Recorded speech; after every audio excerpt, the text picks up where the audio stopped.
Kasi ako dadalhin. Veterans Ako dadalhin. I want to read it. Where is it? Considering that as requested, attorneys Veronica Lopez has been examined by the physicians and cleared to receive medical center in Quezon City. You are directed to transfer Attorney Lopez to the Veterans Memorial Medical Center, Quezon City. Pero kasama ko doon. Ma'am, si VP, and anybody of your choice. May text tayo galing kay SILG Rimulya. Ma'am, nagsabi ni SILG Rimulya. Yan din ang sabi niyo, tapos kinuha niyo ako kanina, dadalhin niyo ako sa correctional. Ma'am, hindi ma'am, tapos na yun. Totoo. To General Nick Torres from SILG John Vic Rimulya, transfer of Attorney Zuleika Lopez to Veterans Memorial Center. Dear General Torres, as verbally agreed upon, the transfer of Attorney Lopez to the Veterans Memorial Hospital shall be complied with respect to the House directive to transfer her. Please accord all security measures necessary to ensure her safety. Furthermore, please allow the untethered access of her personal physicians during her confinement. The attorney will also be afforded full visiting rights of the following people: Senator Pato de la Rosa, Senator Amy Marcos, Vice President Sara Duterte. Please be advised that all pertinent hospital safety guidelines should be followed, as well as hospital policies on visitation practices. For strict and immediate compliance, signed, SILG John Vic Rimulya. Ma'am, assurance yun. I don't need your assurance anymore. That's what they told me in the house. That's why it broke me. Dito, maraming witness. Dito naman mo sasakay ka naman mo sa sasakyan ni Pumayag VP. sila sa media, pumayag sila kay Senator Bato. Ma'am, sasakay po Pumayag kayo. sila sa akin. Sasakay po kayo sa sasakyan ni VP. Kasama niyo po si VP sa sasakyan. She will be transporting you to Veterans Memorial Center. Ngayon lang. Hindi ka naman iiwanan ni VP, ma'am.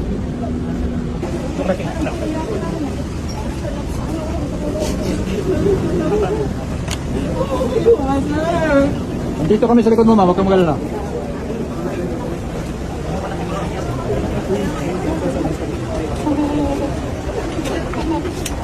Muna ako ha. Next.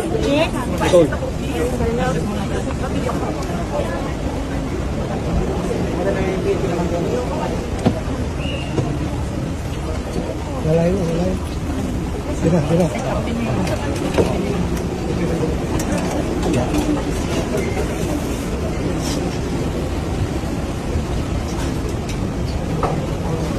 Baliyo guys.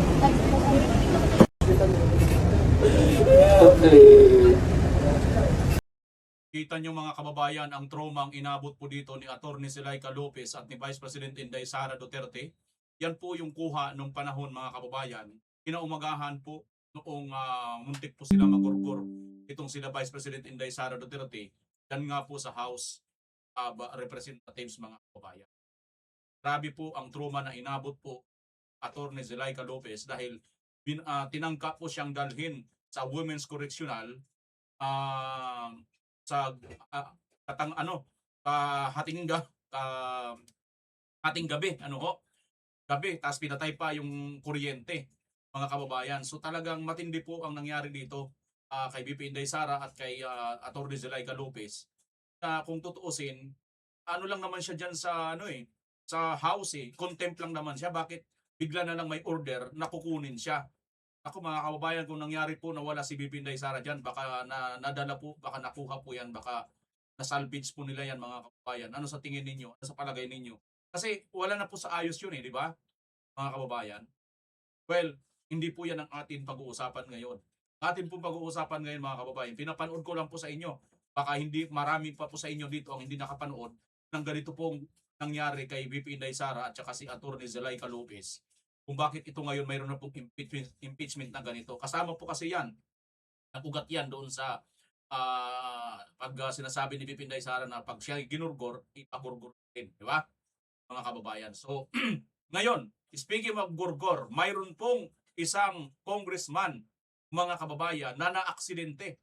Hindi po natin alam kung sino itong congressman na ito at ano ba ang kanyang kalagayan, mga kababayan.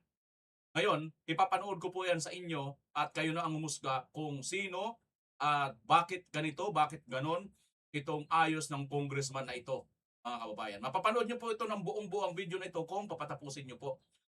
At update po tayo ngayon sa ganap sa buong Pilipinas dahil Kabi-kabila na po ngayon ang baha, mga kababayan, nagpaparamdam na po ang kanilang mga ghost projects, no? Ito na po mga kababayan, nagpaparamdam na po ngayon ang kanilang mga ghost projects. So, abang-abang lang po tayo dahil nga po sa pangyayaring ito ay mayroon po tayong mapapanood na update ngayon, ano ho? At si BP Inday Sara napasugod sa kampo ng mga kalaban, hindi po natakot mga kababayan at pinagkaguluhan as usual.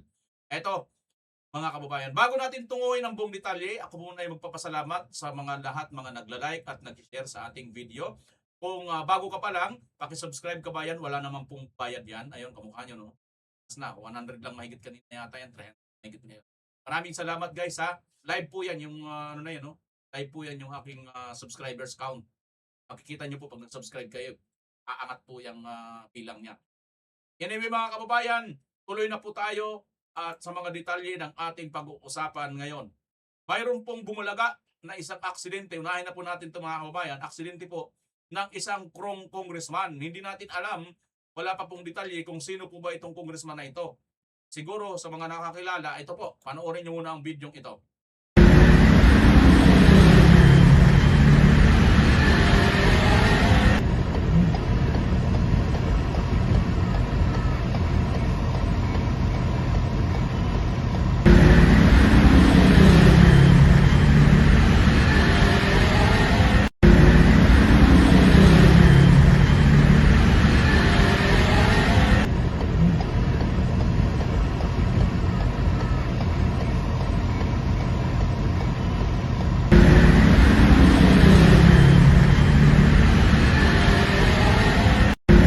Tanggalan ko lang ng sound mga kababayan para basahin ko po ang caption nitong video na ito.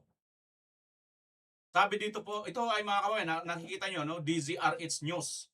Baka hindi nyo pa po ito alam.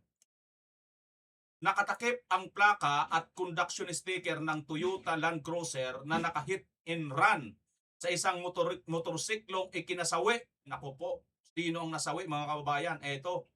Ikinasawi ng angkas nitong babae sa Ortigas Avenue, Mandaluyong City. Makikitang logo ng House of Representatives ang ipinantapal na sticker nito dito. Ayan mga kababayan, no? Ito po, House of Representatives. At kung makikita nyo po ito, ang plaka niya sa likod, nakatakip po ng Jari ba yan? Land Cruiser po ito mga kababayan. At sa ating pagkakalam, ang Land Cruiser ay sa mga VIP lang po ito mga sasakyan na ito. Kasi mamahalin ito. Bukod sa mamahalin mga kababayan ay mga bulletproof yata ito. Pwede yata i-bulletproof, no? So, nakatakip daw yung plaka. So, hindi malaman kung sino itong congressman na ito. Mga kababayan, kaya lang, nakakalungkot, kung siya man ang nagmamaniho nitong congressman na ito, kung congressman man itong nagmamaniho nito, sino ito? Mga kababayan, bakit tinakpan ang plaka? Bakit pumayag silang tinakpan ito? Di ba? Samantalang yung ibang mga ordinaryo mga mamayan, nakalantad yung mga plaka eh. Aksidente po may namatay oh. Ito mga kababayan oh. Hindi natin alam kung siya mismo ang nagmamaniho itong congressman dito at sino itong congressman at taga saan itong congressman na ito. No? Nakatakip ang plaka at conduction sticker ng Toyota Land Cruiser na nakahit and run sa isang motorsiklong ikinasawi ng angkas nitong babae sa Ortigas Avenue. Grabe. Mayroon pala mga kababayan, no? Mayroon palang na hit and run ito. So may tinakbuhan ito. Itong, ayan no, wasak yung bandang harapan, bandang kanang side nitong harapan, nitong sasakyan na ito na Toyota Land Cruiser, no? Ang tanong nga lang, may sticker din sa taas. Ang tanong nga lang, no, sino kaya talaga ito na nagmamay-ari nitong plaka na ito? O itong Toyota Land Cruiser na ito. At sino yung driver? Sino ba talaga ang dito? Ang congressman o driver? May driver lang siya? At sino ito? Taga saan ito? Mga kababayan. So sa Mandaluyong daw po ito, no? Mandaluyong po ito ayon dito sa DZRH News. Ang problema, mayroon pong nasawi. Isang babae na angkas po. Ibig sabihin, baka pampasayro po itong motor taxi, no? Tapos nakaangkas doon ng babae. Mukhang binundol niya sa bandang no? Mukhang talagang mga kababayan, hit and run daw niya, no? Yan, no? Naka-hit and run sa isang motorsiklong ikinasawi ng angkas nitong babae. O, malamang nga kasi mukhang dito sa gilid, sa bandang kanang side, madalas ang mga motor dito sa bandang gilid na ito, tama nga, no? Talagang hinit and run nga, talagang no, mga kababayan, baka sabog din siguro, baka bangag din siguro itong driver na ito, o kung mismo ang congressman nito ay mayabang, ba? Dahil sa dami nga ng maling-malita nilang pera, madali na lang sa kanila mga kababayan tumakas. Kaya lang, dapat malaman ito kung sino ito. Siguro abangan natin. Sabi nga dito mga kababayan, no? Agoy, service kabuhaya. Sabi nitong isang comment. Sabi naman isang comment, Ghost Land Cruiser. Alam na des galing sa pagod ng buhaya. Tapugan ng buhaya, sabi. Matic, 5M yan, mahigit. 5M dito mahigit mga kababayan. Tama, mayroon pang isang troll dito. Blood funds control daw yan, sabi ng isa, ano?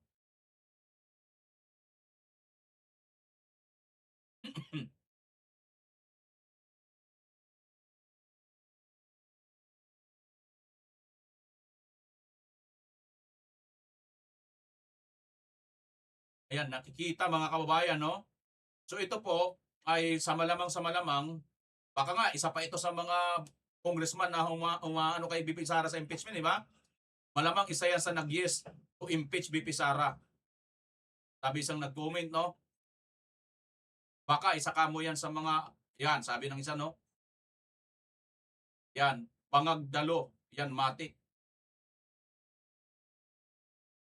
Yan, mga kababayan. So ayan ito po, mayroon pong naganap na isang hit and run. Nag-hit and run po itong isang sasakyan ng isang congressman. Ang tanong, sino ang nagmaneho nito? Yung congressman o kanyang driver? At bakit tinakpan ang plaka nila? Para hindi sila makilala? Nagtatago sila? O kita mo, congressman? Takot na kayo, no? Nakadisgrasya kayo? Nakautang na naman kayo ng buhay? Naku po, takot na takot kayo. Ito mga kababayan, speaking of takot na takot, si BP Inday Sara hindi po natatakot. Napasugod po dyan sa balwarte ng mga kalaban. Pero mga kababayan, tingnan nyo muna ito.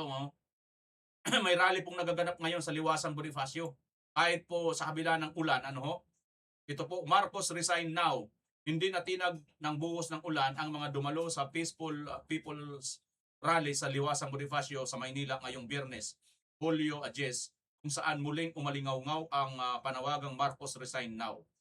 Kinundina ng mga realista ang talamak na korupsyon sa gobyerno at nanawagan ng pananagutan para sa mga politiko at personalidad na sangkot umano ng katiwalian. Ayan po mga kababayan, no?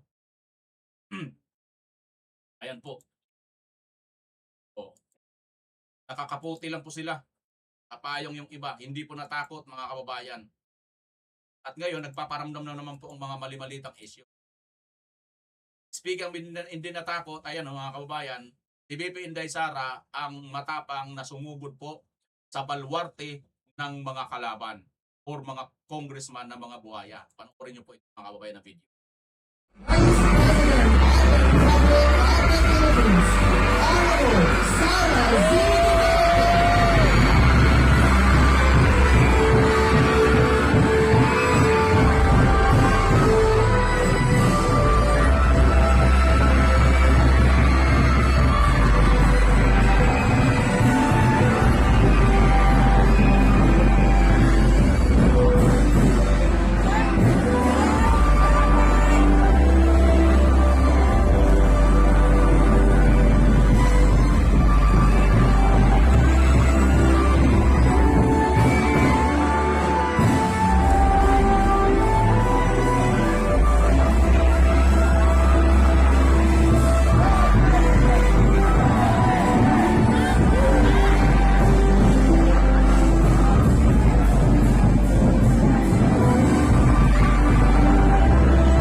Grabe kung kahit saan magpunta si BP Inday Sara. Ito na po mga kababayan ay sa Surigao. Kampo ito nila Pimentel at saka ni Pimentel at saka si Barbers, mga kababayan. Ano? BP Sara, rockstar pagdating sa baluarte ng mga Pimentel. Ayan o. Oh. Pinagkakaguluhan, ano? Ito yung patunay na ito po si Vice President Inday Sara. Ayan o. Kamay dito, kamay doon, sigawan dito, sigawan doon, hiyawan dito, hiyawan doon, di ba? Ganyan po si BP Inday Sara, kamahal ng mga taong bayan kahit saan magpunta. Lalo na po dyan sa Mindanao. At yung mga mayayabang na mga congressman ng mga buhaya dyan, mga magnanakaw sa Mindanao, mga congressman, akala mo kung sino ang sabi na representante daw sila ng mga kababayan nila sa Mindanao na gusto daw i-impeach itong si BP Inday Sara. Duterte. Samantalang si BP Inday Sara, kung yung mga tao dyan sa Mindanao, ay sulit talaga kay BP Inday Sara. Sabagay, kahit saan naman magpunta si BP Inday Sara, dinudumog eh. Diba?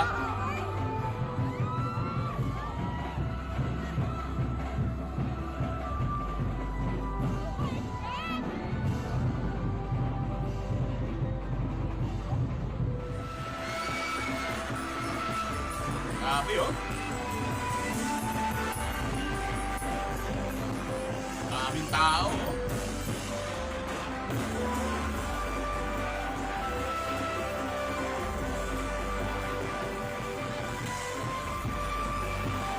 Lahat gusto makakita kay Inday oh. Nagtatayuan talaga. Ginagamit ang bangko eh. Lahat pati nandun sa taas oh. Nandun sa taas ng bahay oh.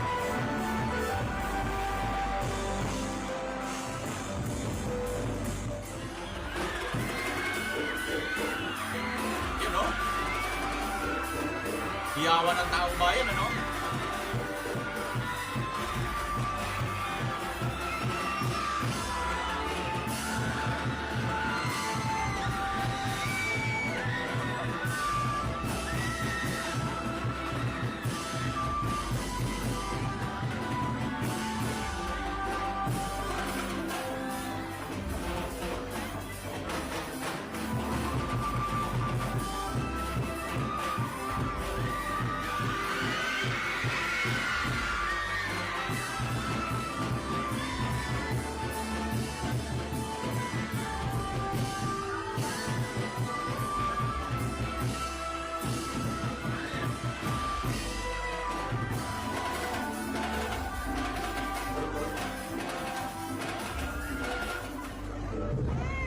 Dami talagang tao, no? Kaguluhan talaga si BP Inday, ano?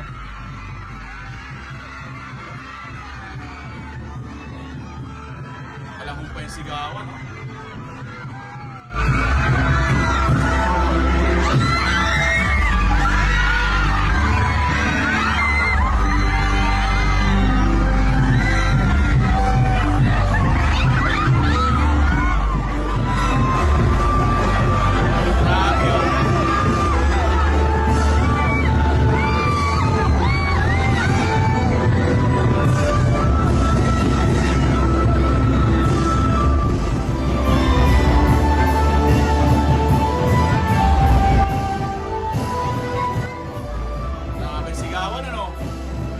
Lahat gusto magpa-picture. Punta lang kay BBM, wala halos gusto magpa-picture eh.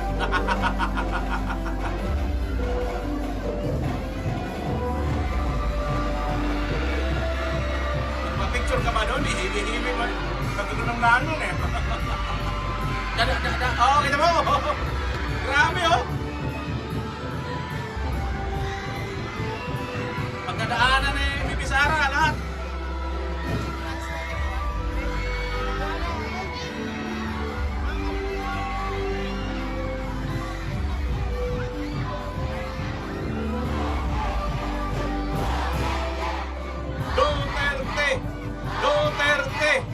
Duterte! Duterte! Grabe.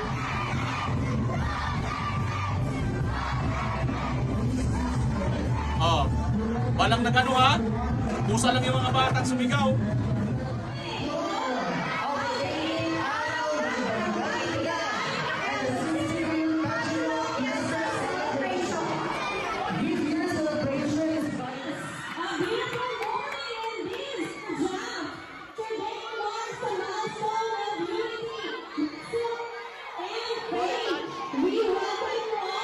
Ayaw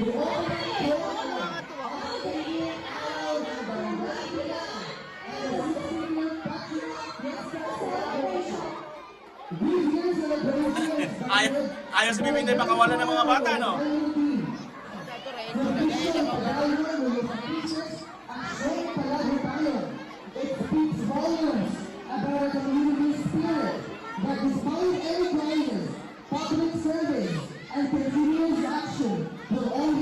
Pati yung mga polis gusto makipagkamay kay Bibinday.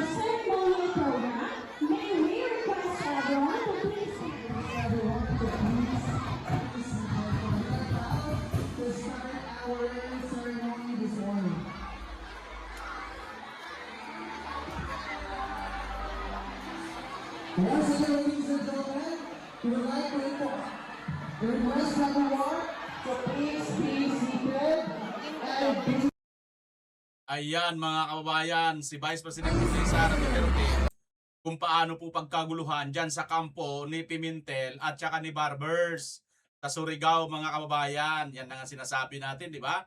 Ganyan po kamahal si Inday Sara ng mga kababayan natin. Hindi lang po sa Mindanao, pati nga po sa Ilocos, sa Baguio, di ba? Sa Ifugao, di ba? Ifugao province talaga naman. Yan mga kababayan. Samantalang si BBM, aba, mayroon din, gusto nyo? Aba, mayroon mga kababayan, hindi rin nagpahuli si BBM, kaya lang tingnan nyo kung paano.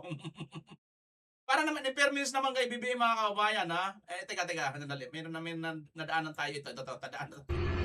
This is France! Hindi pa rin siya nakukulong. Paalala ko lang, affirm na nga ng Court of Appeals yung guilty verdict na na-violate nga ang RA 7610 o Special Protection of Children Against Abuse, Exploitation, and Discrimination. Pero imbes na mag-reflect o magpaliwanag, puro pa rin pag-aapila ang ginagawa. Ang bilis-bilis maningil ng accountability sa iba. Pero kapag sila na ang pinapanagot, allergic! Ano ba yan? Yan, Franz, dapat ka na makulong, Franz. Mapunta ka na lang kaya sa kulungan. Mag-isa. Huwag ka na kayang magpaano pa. Pumunta ka na lang, magkusa ka na lang kaya pumunta doon sa kulungan, Franz. Allergic! Franz, pumunta ka na lang doon, Franz. Ito, si BBM, ang amo mo, panoorin mo. Mayroon din naman mga kababayan, tingnan nyo.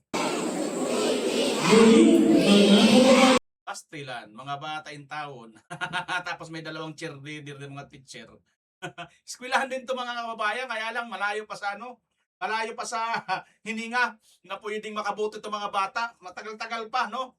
Yung kanina, kahit pa paano, malapit-lapit na yun, bumuto yung mga yun at nakakaintindi na yun ng pangyayari. Pero ito, alatang hindi pa nakakaintindi mga kababayan, kaya siguro nag-cheer sila ng BBM.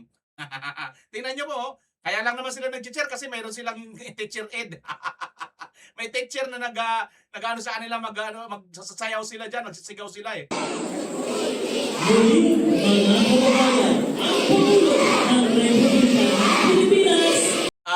Teacher, promoted ka na bukas, teacher 5 ka na. Yan lang mga kababayan.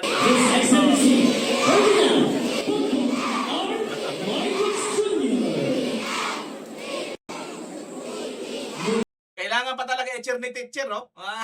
Sige, BBM! Mayroon din siya. Kumakaway pa, tapos bumibidyo. Sabi nyo, sigaw kayo, BBM. Stikalan.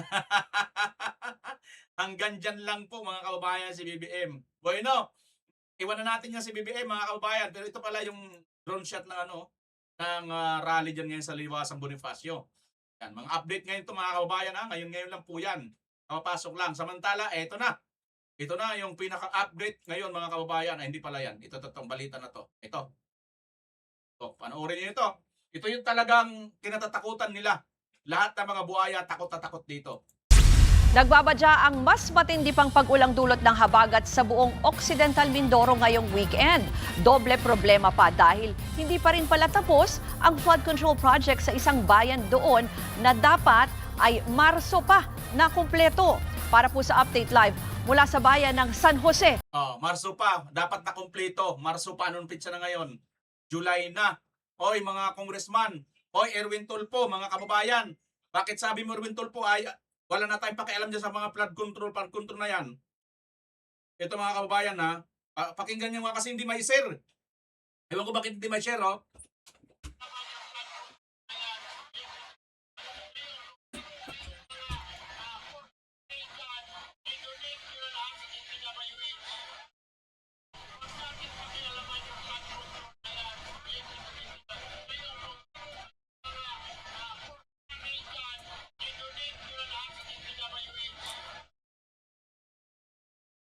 Ayan, sabi ni Erwin Tulfo, wag na daw natin pakialaman yung flood control na yan.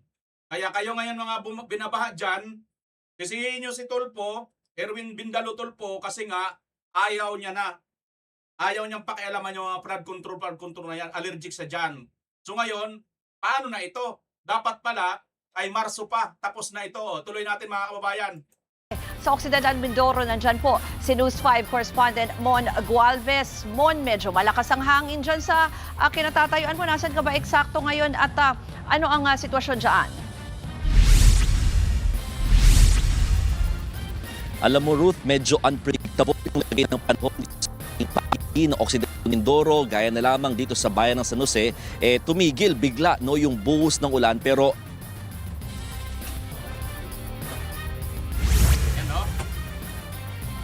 Mga kababayan. Agad na hinahatak. dulot pa rin ng agad na hinahatak ng Bagyong Inday. Bumuhos ng malakas na ulan sa barangay Murta sa bayan ng San Jose dito sa Occidental Mindoro.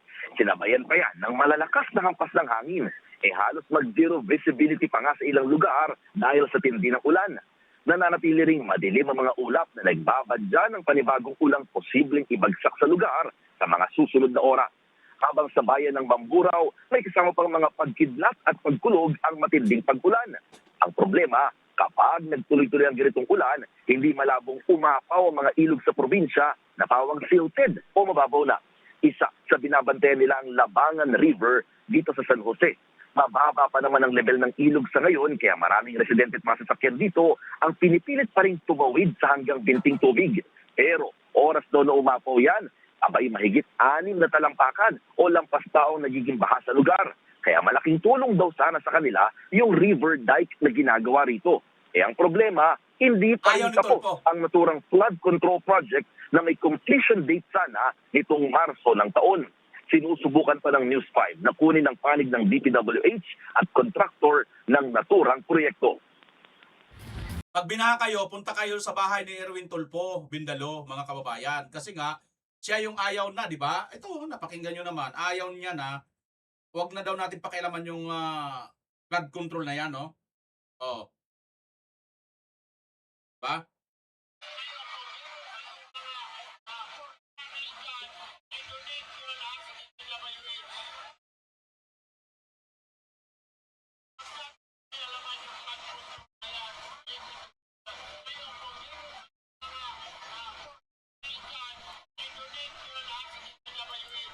Ruth, dahil nga nagbabadya pa rin ang mas malalakas na pag-ulan sa mga susunod na mas araw. malalakas na pag-ulan sa mga susunod na araw, talagang hindi pa rin inaalis ng PDRRMO ng Occidental Mindoro yung blue alert status ng probinsya. Ibig sabihin, on standby pa rin ng lahat dahil oras na tumaas yung mga level ng tubig sa mga ilog into critical level, this is the time na kailangan na talaga magpatupad ng preemptive evacuation sa mga residenteng naninirahan malapit sa mga ilog, mga coastal areas o sa mga baybay dagat, no? Kaya naman ito yung pinakabinabantayan. Sa tanong na tumaas na ba yung level ng tubig sa mga ilog, abay nananatili pa naman itong normal bagamat nadagdagan pero hindi pa naman umaabot sa critical na level.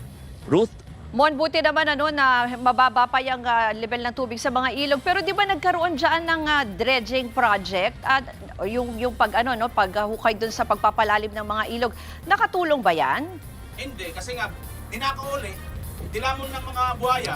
In a way, nakatulong, Ruth, pero kasi nagkaroon din ng stoppage na sa naturang dredging project, kaya talagang silted pa rin ang karamihan sa mga ilog dito sa probinsya, no? At saka ito kasi Occidental Mindoro, parang ang dami kasi mga ilog dito, major rivers and then a lot of tributaries na talagang halos lahat mababaw na. Kaya kapag may mga buhos ng ulan na matindi at tuloy-tuloy, talagang mabilis itong umapaw. Ang naging senaryo kasi dito, Ruth, sa mga nakalipas na linggo, dahil nga sa tindi ng init, halos matuyo yung kanilang mga ilog at mga sapa. Kaya naman ngayon na umuulan, parang nagre-recover pa lamang yung dami ng tubig sa mga ilog sa probinsya. Kaya naman ang pinapanalangin nila, wag lang daw talaga magtuloy-tuloy na malalakas dahil kapag nagkataon, yun na ang moment na talagang aapaw na ulit ang mga ito na maaaring maapektuhan nga ang nasa 11 bayan ng probinsya. Ruth? Yan po ang Express Report ni Mon Gualvez live mula. Ayan mga kababayan, so ito na, sunod-sunod na natin ito. Tingnan nyo ha. 3 barangay sa Malaybalay City, Bukidnon ang pininsala ng pagbaha. Isa ang patay habang daan-daang katao ang inilikas. Si Eli Dumabok sa balita. Niyanig ng matinding pinsala ang distrito ng Basakan matapos ang malakas na buhos ng ulan dulot ng bagyong Inday na nagresulta sa biglaang pagbaha na ikinasawi ng isang tao at nagdulot ng malawakang paglikas. Ang nasawi, kilala sa lugar bilang si Carding, mula sa barangay Managok, ay naiulat na tinangay ng mabilis na pagtaas ng tubig sa gitna ng flash flood. Tinukoy na mga lokal na opisyal ang mga barangay ng Managok, Biolita at Miglamin bilang mga lugar na lubhang naapektuhan, kaya idineklara ang agarang paglikas. Matagumpay na naisagawa ng mga tauhan ng search and rescue ang paglikas sa 211 pamilya na binuo ng 619 na residente patungo sa mga local evacuation center. Kasalukuyan ang nagsagawa ng assessment ang mga disaster management unit sa pinsalang natamo ng agrikultura at mga infrastruktura. Samantalang nananatili ang lungsod sa ilalim ng mataas na antas ng alerto.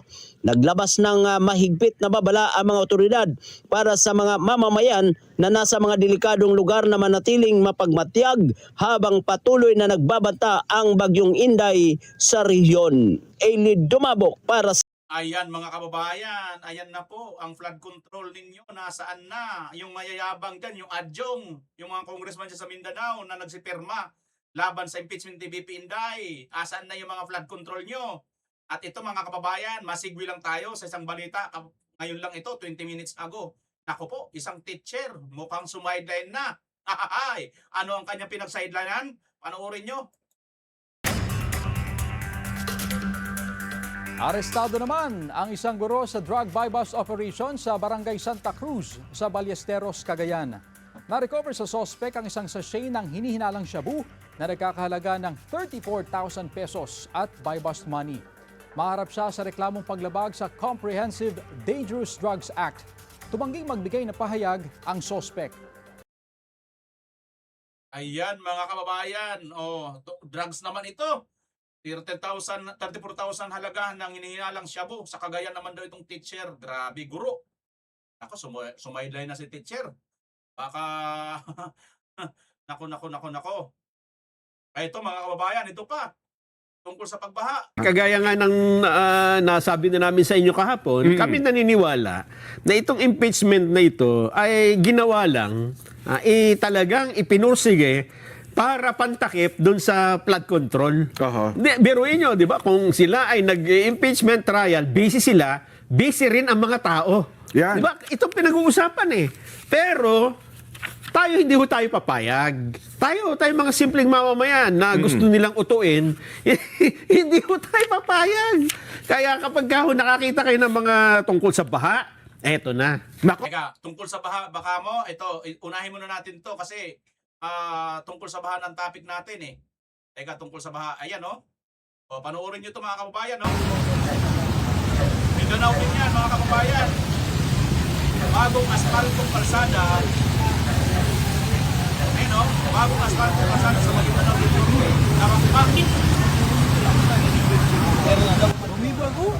Nabakbak ang ilang bahagi ng bagong asfaltong national highway sa bayan ng Parang, Maguindanao, Del Norte, matapos ng walang humpay na pakulan.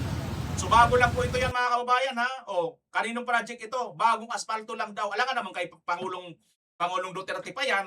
Ng titing talaga oh. Ibig sabihin, matabang.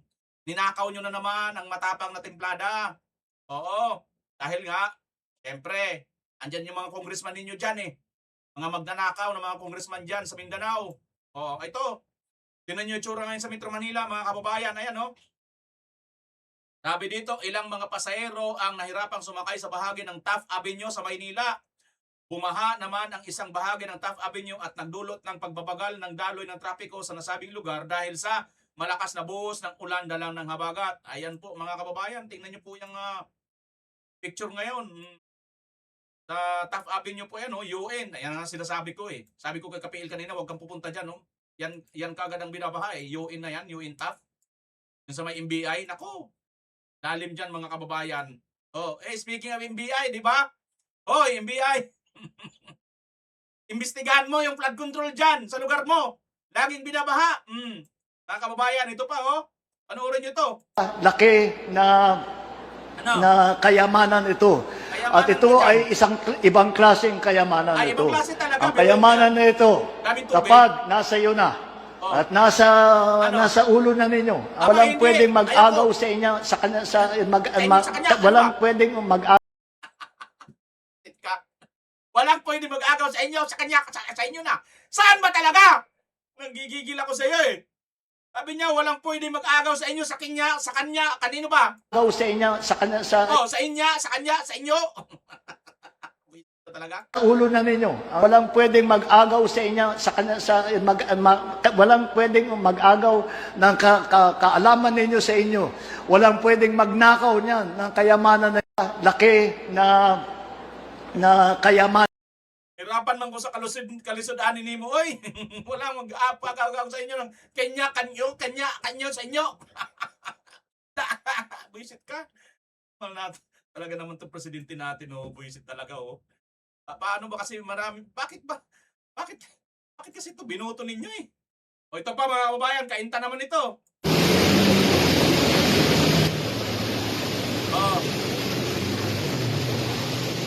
Yung mga pumirma dyan sa impeachment kay BP Inday Sara, nasaan na? Bakit yung mga bahaba sa lugar ninyo? Asan na mga flood control project niyo dyan? Paliwanag ninyo ito dyan. Sino yung congressman dyan?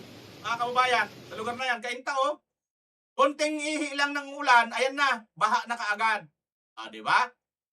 Ganyan po ang gusto nitong bagoong na Pilipinas na ito, ni Bangag, mga kababayan. Di ba? Ganito po, balik tayo dito. Ano yun? Yan ang nagpapaalala sa atin na, teka muna, akala nyo matatakasan nyo ang flood control scandal? Akala nyo matatakasan nyo yung pananagutan ninyo? Back to main issue tayo. Ay, hindi. Back to main issue. Kasi kapag tuwing may nagtatangka na ito ay makalimutan ng mga Pilipino, bumabalik naman ang baha sa kanilang mga bahay para magpaalala na, hoy, mas importante ito. Kasi dito, pwede kayong malunod. Pwede kayong mawala ng tahanan. Pwede kayong mamatay dito. Mamatay. Oo, nangyayari yan. Yan ang mas importante, di ba? Kaya dapat yung priority, kapag tayo ay nasa social media, tingnan din natin kung sino ba yung mga tao na ang gusto ay kalimutan na itong flood control na ito. Yan ang markahan natin. Ayan, Sinong mga, halimbawa, senador, ang gusto ay kalimutan na natin ang flood control. Sinong mga congressman na ngayon ay mas importante sa kanila ang ibang bagay kumpara sa kapakanan ng mga mamamayan na lumulubog sa baha? Kagabi, bigla nagpaalala naman ng katalagahan. Ayan, ano ba nangyari kagabi? Hindi mo mapigil. Ito po, mga kababayan. Yan ba yun? Saan lugar ito? Sa Quezon City. Don Antonio Holy Spirit Drive. Wow! Malapit po yan sa Batasang Pambansa. Wala pang bagyo niyan, ha? Talaga naman, Kuha po yan ni Edmar Bapud Rocha. Ang location po, Don Antonio Holy Spirit Drive. Baha po yan, kagabi. Saan pa? Ito po, hindi nyo malilimutan Batasan yan. Hills. Barangay Batasan Hills. Hindi pa ba kayo na kinikilabutan dyan? Batasan Hills, ibig sabihin, malapit po ito sa opisina ng mga congressman. Sa batasan mismo. Kaya pala naglalaro, puro bata eh. Oo, bata. Puro nagtampisaw Ay, naku ang mga po. bata. Talagang ipinapaalala, no? Hindi ho natin makakalimutan talaga ang baha at Huwag hindi nyo tayo kaming makakalayo dyan. Ay, naku, ito sabi parang niya- dagat. Sabi niya, wala pang nananagot sa amin eh. Ito naman, nako, Malabon City, Nason. Tunsuya, Corner, Kadima, Malabon City. Naku, grabing bahaya, no? Kuha po naman yan ni Samboy Ortega. Sige, paano niya ipipikit ang inyong mata dyan? Ito po, Malabon City Government. Kuha nila yan. Saan lugar ito? Dyan sa paligid po ng Malabon. Baka sabihin nila, hindi, dati nang baha talaga dyan eh. Yan. Ito naman ay sa Valenzuela City. Nako, Sherwin Gatchalian, no? Lugar ito Bumaba, ng ating Senate President. Naku po. Ayan, SP. Nagpapaalala yung flood control sa atin, no? SP. Huwag nyo akong kalimutan ng baha. Nako. Bakit, umuwi pa ba si SP sa Valenzuela? Baka sa Quezon City na. Ayun na nga. Eto pa po, Commonwealth Avenue. Commonwealth yan? Ayan, Parang ilog eh. Kuha ba yan Erlo Bringas? Mukha nga, nakamotor eh. Kasi si Erlo Bringas Ayan, oo. galit na galit kagabi. Hindi nga, ang daming hindi nakauwi dyan eh. Oo. Grabe. Buti na lamang yung motor ni Erlo nako-convert na jet ski. Wow! Nakakabili na pala na ganyan ngayon. Ayos Convertible eh. Talaga naman, Kapag ka bumaha, sana nga makaimbento kayo. Mga motorcycle manufacturer. Pwede bang sa Pilipinas nako-convert sa jet ski yung mga motor na nabibenta ninyo? Di ba? Ano pa? Ano ang nangyari? Matindi. Ano pa yan? Saan pang lugar? Ang mga kuha po ng mga netizen yan. Metro Manila lang yan dyan, ha? Opo. Di pa natin sinama yung sa probinsya. Ang buhos ng ulan kagabi, wala pang 30 minuto. Sandali nga lang Sandali lang po. Paano pa kung nandyan na yung bagyo? Kasi si Super Inday dyan, yung bagyo, Super Typhoon, bagamat hindi yan direct hit sa Philippines, magpapahahatak nga daw ng habagat eh. At saka yung localized thunderstorms. Ayun. At kapag ka nandyan siya, dahil sa lakas niya, at habang nagtatraverse, lumalakas din yung habagat na yan. Yes. Ibig sabihin, yung naranasan nating ulan kahapon, mas matindi dyan kapag mas malapit na itong bagyo dahil mas malakas na yung hatak. Ito mga kababayan, panoorin natin ang tungkol dito sa itong na-aksidente, no? Na congressman or naka-aksidente. Panoorin pa natin ito mga kababayan. Ito pala yon, yung isa pang video. Asa na yon? Ito, wait lang ha guys. Ito, kapapasok lang. Ito. Dahil ang latest dyan yung SUV na may logo may logo, hindi pa natin kino-confirm pero merong logo na nakita si Edniel sa logo ng Kamara Lakay. Ito at sangkot to sa fatal hit and run dyan sa May Ortigas. Alamin natin ang detalye mula kay RH52. Edniel Parosa. Edniel. Tikong pambibig ng pulisya, Lakay at Sister L dito sa pagkakakilanlan ng driver na SUV. Nasangkot sa isang fatal hit and run incident dito sa Ortigas Avenue, sakop ng lungsod ng Mandaluyong. Kanina bago pa mag-alas 5 ng umaga, naaresto rin naman kasi kalaunan ng lalaking suspect na mahuli sa bahagi ng Green Hills. Nasakop naman ng lungsod ng San Juan. Sa pagtungo natin sa crime scene, nakita natin, Lakay, na special plate itong gamit ng puting Toyota Land Cruiser na ginamit nga rin ng suspect. Mayroon itong plakang SSS-11. SSS-11? Wow. SSS-11 na tinangkapang takpan ng dyaryo nang maabutan natin. Alam nyo, pagtungo natin dito sa lugar kung saan hinatak yung sakyan, may takip na dyaryo, Lakay at Sister L yung plaka. May takip. Harapan sa likod. Baging yung conduction sticker na karaniwan nakikita doon sa upper left portion ng windshield, may takip din. Ang ginamit na pantakip, logo ng House of Representatives. Pero dahil dito sa pagdating ng PNP Forensic Group, binaklas din itong dyaryo na nakalagay doon sa plaka at kaya napitikan natin itong special plate na SSS-11. Pero again, sa mga oras na ito, ay wala pang identity na inilalabas yung pulisya. Naku, naka-special plate ito mga kababayan at tinangka daw takpan. ngunit napitikan nga ito ng DZRH at ito daw po ay special plate, no? So hindi ito regular plate. So sa bagay, ano siya nagkaroon ng ganyang sticker ng kamera, mga kababayan, ng congressman kung hindi siya congressman, di ba? At ang pinakauling update mula kay Police Colonel Reynan Patam, Mandaluyong City Police, wala sa Coast Range San Juan City, ay dadalhin sa kanilang istasyon itong lalaking suspect o driver ng SUV puting Land Cruiser na sangkot nga dito sa fatal hit and run incident. Batay naman doon sa mga, ito na may hindi rin kumpirmado, pero lumalabas Lakay at Sister L na yung isa sa mga sticker na nandun naman sa lower right portion ng windshield ay sticker ng isang subdivision dito sa Green Hills. Oh. Ano naman ay taga rito rin sa may lugar, sa bisig. Nako. Dati congressman, ngayon senador, taga Green Hills, kaya yun. Ako pa yung napangalanan, ha? Itong sasakyan na ito, yung sasakyan, ang nagbanggit sa atin yan ay traffic enforcer mismo rito sa bahagi ng Ortigas, tapat mismo ng Green Hills Shopping Center. Nasaan yung asan yung driver, Edniel? Sino siya? Yung driver ay in custody ng San Juan City Police, pero dadalhin din sa pangangalaga ng Mandaluyong PNP in a while dahil yung pinaka-krimen o yung hit and run ay kinasawingan ng isang babaeng angkas ng isang motorsiklo ay nangyari doon sa tapat ng Lasal Green Hills. Sakop naman ng Mandaluyong City pa, Lakay at Chisel. Ayan. Hindi ko makita, Edniel, yung... Sandali ha, kung hit and run ito, pwede ba na iba na ang nag-drive nito, mga kababayan, ng mahuli? Diba? Possible yan kasi nga, dapat makita sa CCTV ngayon, masundan ang CCTV nito, kung yung driver ba, hindi nagpalit. Diba mga kababayan? Kasi nga, nag-hit and run eh. Diba? O, tingnan natin, sino kaya ito mga kababayan? Bakit tinangkang takpan kung hindi nga ito congressman, diba?